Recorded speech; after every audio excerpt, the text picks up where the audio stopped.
Well, hello there, Trinity Church. So glad you're tuning in with us for another segment of a socially distant marriage conversation.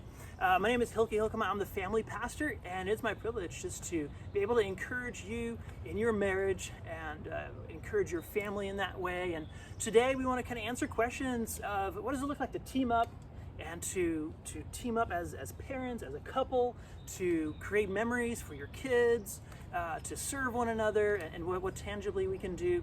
So I'm joined here with my friends Daniel and Hannah Pavoni. Hi guys. Hi. Welcome. And thanks for being here. Maybe can you just tell a little bit about your family to give a little bit of context, and then we'll kind of get into it. Yeah.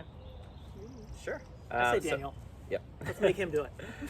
Well, it's good to be here, and we actually have three kids, three little girls, Sophia, Leah, and Naomi. Sophia is 6, going to be 7 on Monday.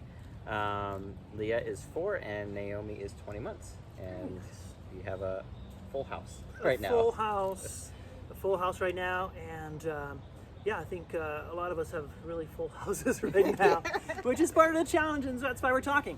And so maybe just talk a little bit about, Hannah, maybe we'll throw this one to you, about what's been a significant,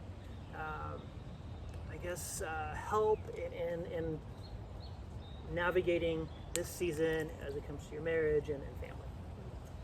I think for us, when this kind of all started, it kind of threw us for a loop, like everyone. Daniel came home full-time.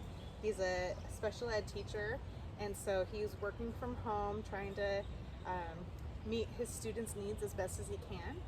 And so one of the things that we really value in our marriage is the teamwork and what that looks like now that we're all home full-time, 24/7. So just a lot of communication is really has helped as we talk about what's his day gonna look like, what's my day gonna look like with our 3 girls. I do homeschool our oldest, so there is stuff to be done, and I homeschool in like normal circumstances.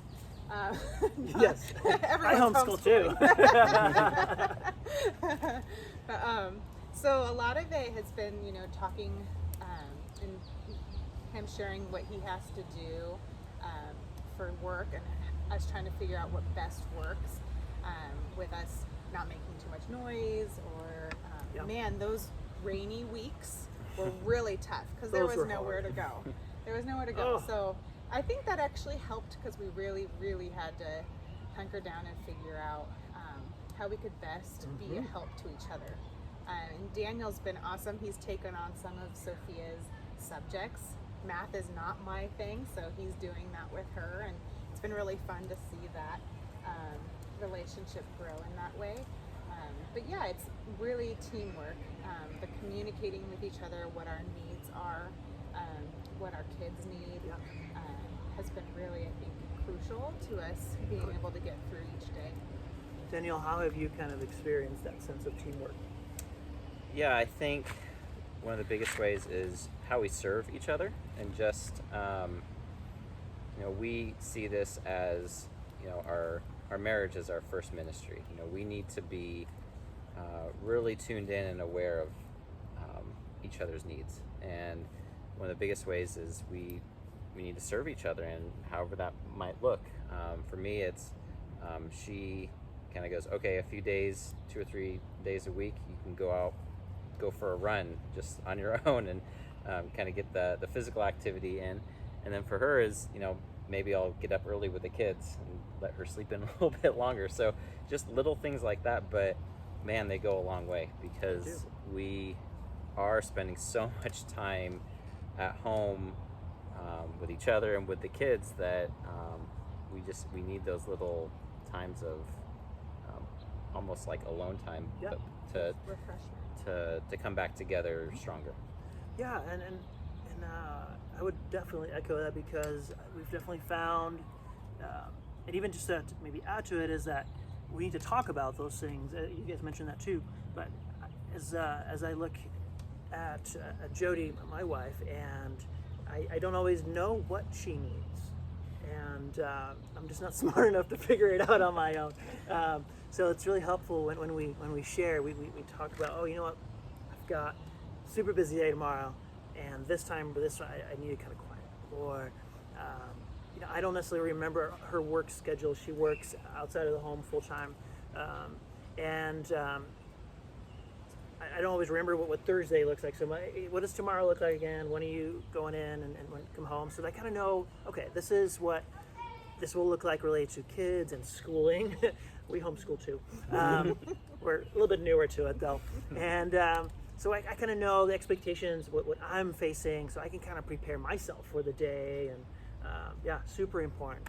I love that. And so any other elements to your teamwork that maybe come to your mind worth mentioning?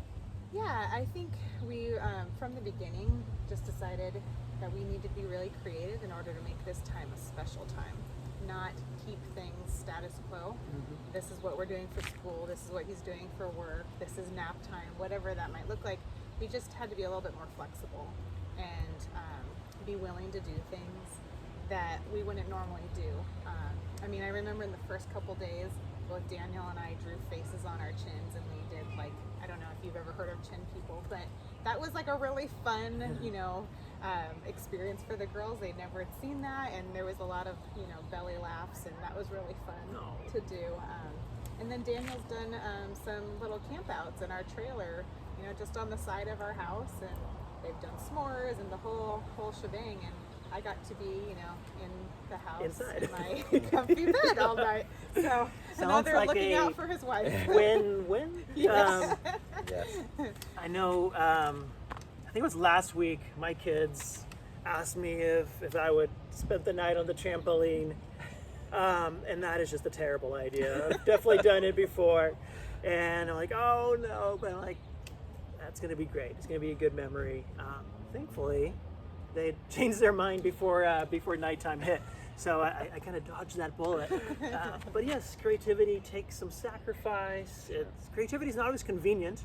If like convenience and like efficiency is like a really high priority for you, typically, or a value, it's probably really wise to work towards like putting that aside for some of these seasons, because connecting with your kids typically isn't efficient or anything like that. So that's been kind of a fun thing to work through, and create creative memories, because we want our kids to remember this not just like, oh, this was such a terrible time, but maybe in a meaningful way, and even just be encouraged through this time. And it takes work, and it takes a team, and if that, hopefully that's really the theme that you're picking up from this conversation. Teamwork.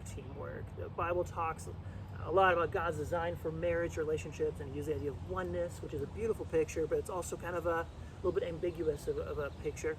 But teamwork, man, just being on that same page, pulling the same direction, serving one another as teammates, huge.